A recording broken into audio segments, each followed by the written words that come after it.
1 in 10 women will experience a miscarriage at some point in their lives. PTSD related to miscarriage is extremely common.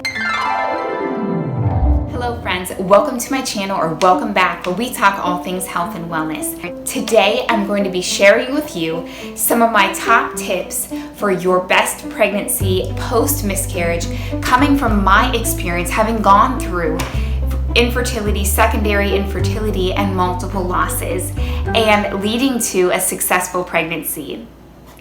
Stick around for the end of this video and I'll share with you some things that we did differently following our miscarriages that led to a successful pregnancy. Also, I wanted to remind you that I am not a medical professional.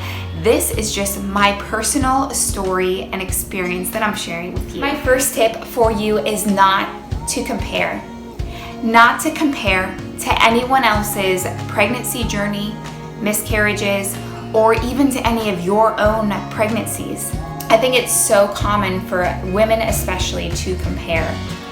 But instead, I encourage you to embrace the beauty of this pregnancy and unique life that God has blessed you with. My second tip is to find a great OB or midwife who will honor and value you as a person, giving you the best care possible, and one who values life, especially the life of your child. My next tip is to have a good support system.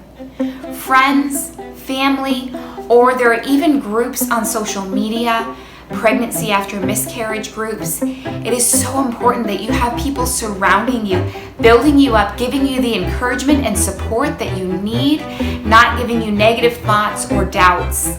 There was a study that showed that 70% of women who got the mental, emotional, and spiritual support that they needed going through infertility or secondary infertility or loss, regardless of their diagnosis, when they had that support, went on to have a successful and healthy pregnancy.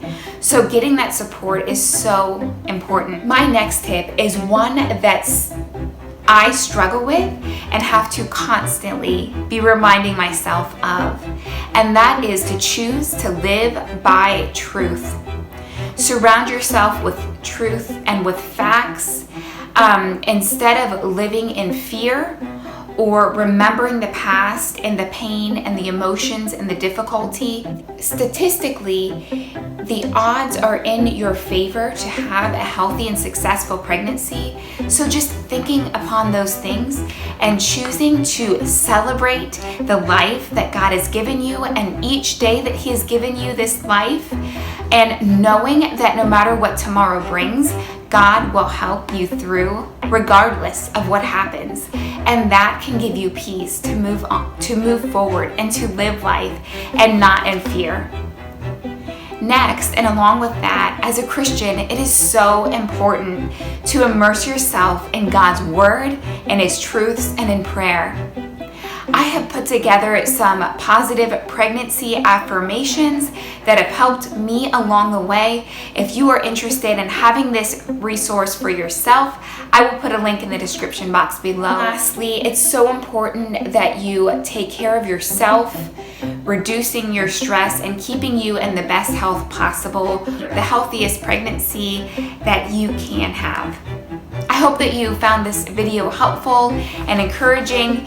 If so, if you would help me in my channel and give it a thumbs up, share, like, and subscribe, I would greatly appreciate that. Some things that we did differently this pregnancy following our miscarriages is that my husband went on some supplements that my doctor recommended and a medication, specific medication, and that is a little bit unique and not as common, and I want to save the details of that for a separate video, and so stay tuned. Again, subscribe, and so that you don't miss out on any of our secondary infertility journey videos. Something that I did differently is once pregnant, I have gone on heparin, progesterone support, and methylfolate. And I'm also going to save those for a separate video so that, so stay tuned for more to come.